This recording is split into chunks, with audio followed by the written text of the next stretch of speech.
अस्सलाम वालेकुम viewers, welcome to info for youth. आज की ये वीडियो गवर्नमेंट नौकरियों के अनाउंसमेंट के बारे में है। पाक आर्मी की तरफ से नई और लेटेस्ट नौकरियों की असामियों की अनाउंसमेंट कर दी गई है, जिसमें कौन कौन अप्लाई कर सकता है, किस तरह की जॉब्स हैं, तमाम डिटेल्स आपको बताएंगे। पाक फ़ौज की तरफ से सिपाही की एक बहुत बड़ी तादाद में भर्ती अनाउंस कर दी गई है। इसके अलावा इसमें काफ़ी सारी जॉब्स हैं, जैसे कि सिपाही की जॉब है, क्लर्क की जॉब है और कुक की भी असामियाँ हैं इसमें।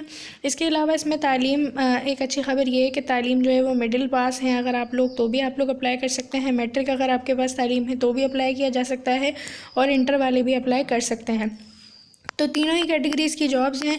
कम तालीम याफ्ता अफराद भी अप्लाई कर सकते हैं। अप्लाई की लास्ट डेट क्या है और अप्लाई किस तरह करना होगा, कहाँ कहाँ की सीटें, तमाम डिटेल्स बताएंगे। अगर आप लोग इसी तरह रोज़ाना की बुनियाद पर पूरे पाकिस्तान की जॉब्स के बारे में जानना चाहते हैं तो मेरे चैनल इन्फो फॉर यूथ को सब्सक्राइब करें, बेल आइकन को लाजमी दबाएँ ताकि आप लोग रोज़ाना की बुनियाद पर पूरे पाकिस्तान की जॉब से बाखबर रह सकें।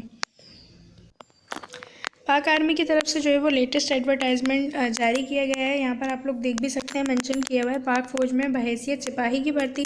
पाकिस्तान आर्मी में सिपाही की भर्ती के लिए मतलूबा काबिलियत के हामिल हजरात से दरख्वास्तें मतलूब हैं। तो सबसे पहले मैं आप लोगों को एलिजिबिलिटी क्राइटेरिया बता देती हूँ। ये इसमें एलिजिबिलिटी क्राइटेरिया है कि आप लोगों के पास तालीम अगर मैट्रिक है तो भी आप लोग अप्लाई कर सकते हैं, या मैट्रिक या इससे ज़्यादा है तो भी अप्लाई किया जा सकता है। इसके अलावा इसमें क्लर्क की असामी है। सिपाही के लिए मैट्रिक तालीम होना ज़रूरी है और क्लर्क के लिए जो है वो आपके पास इंटरमीडिएट तालीम है तो आप लोग अप्लाई करने के लिए अहल हैं, या अगर इससे ज़्यादा आपके पास कंप्यूटर का डिप्लोमा है तो उनको तरजीह दी जाएगी जिनके पास कंप्यूटर का डिप्लोमा है। इसके अलावा कुक की असामी है। कुक के लिए मिडिल पास होना ज़रूरी और पाकिस्तानी खाने बनाना आपको आते हों। इसके अलावा स्वीपर की है, सैनिटरी वर्कर की है। इनकी ज़्यादा से ज़्यादा तालीम प्राइमरी पास हो और इनको जो है वो अपने काम में महारत हो, सैनिटरी वर्कर को और स्वीपर को। इसके अलावा अक़लियतों के लिए भी मखसूस कोटा है तो अक़लियतों से जो है वो भी अप्लाई कर सकते हैं।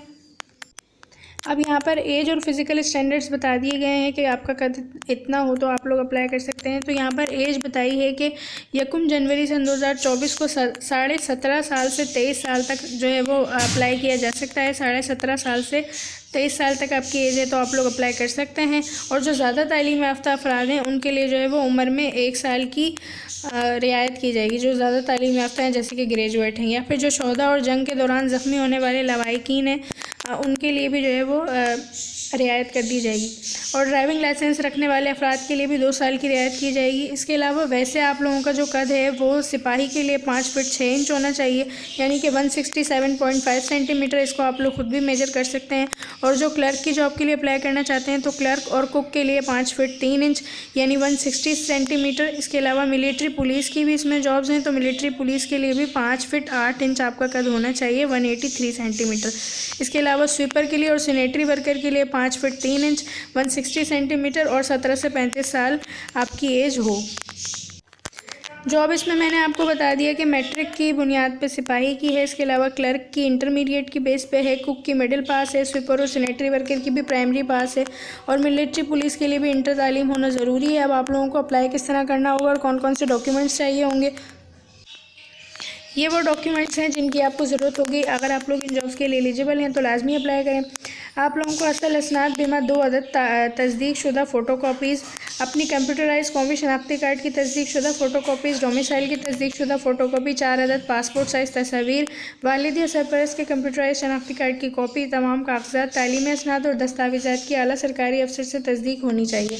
रिटायर्ड फ़ौजी हज़रात के बच्चे अपने वालिद का डिस्चार्ज बुक की तस्दीक शुदा कॉपी साथ लाएंगे। हाजिर सर्विस फ़ौजी हज़रात के बच्चे अपने वालिद की यूनिट से CO साहब का साइन जो है वो लेकर आएंगे लेटर में।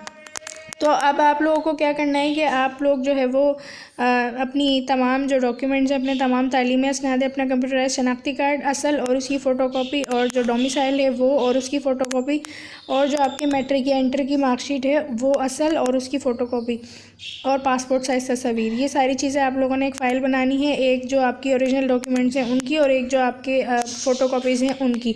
और फ़ोटोकॉपीज़ को किसी 18 या 20 ग्रेड के ऑफिसर से जो है वो आपने अटेस्ट करवाना है। उसकी अटेस्ट करवा के फिर आप लोगों ने अपने करीबी आर्मी रिक्रूटमेंट सिलेक्शन सेंटर में जाना है। अब आप लोगों को मैं बता दूं कि ये जॉब्स कहाँ की हैं, इसके लिए कौन कौन एलिजिबल है और कौन से डोमिसाइल होल्डर्स जो हैं वो अप्लाई कर सकते हैं। तो यहाँ पर अहलियत बताई हुई है कि भावलपुर, भावलनगर, लोधरा और ये रहीम यार खान के जो मर्द शहरी हैं वो अप्लाई कर सकते हैं। तो पूर, लोधरा और रहीम यार खान, इन चारों के डोमिसाइल होल्डर्स जो है वो अप्लाई कर सकते हैं इन तमाम जॉब्स के लिए। और इन्होंने अपनी फ़ाइल लेके जो है वो उसी अपने आर्मी रिक्रूटमेंट सेंटर, आर्मी भर्ती दफ्तर, अपने करीबी शहर के जो आर्मी भर्ती दफ्तर हैं उसमें जाना होगा, अपनी फ़ाइल को लेके अपनी रजिस्ट्रेशन करवानी होगी वहाँ जाके, और फिर वो आप लोगों को तमाम डिटेल्स जो है वो बता देंगे। अगर आप लोगों को कुछ नहीं समझ आता है तो मैं इनका नंबर आप लोगों को दे रही हूँ, आप लोग उस पर भी रब्ता कर सकते हैं और उनसे जो है वो तमाम मालूमात हासिल कर सकते हैं। ये इनका फ़ोन नंबर है, अगर किसी को और कोई मालूमात चाहिए तो वो इस नंबर पर रब्ता कर सकता है, 0336210111। ये इनका नंबर है, आप लोग इस पर भी रब्ता कर सकते हैं। आई होप कि आप लोगों को वीडियो अच्छी लगी होगी। चैनल को सब्सक्राइब करें रोज़ाना की बुनियाद पर जॉब्स के बारे में जानने के लिए। अल्लाह हाफ़िज़।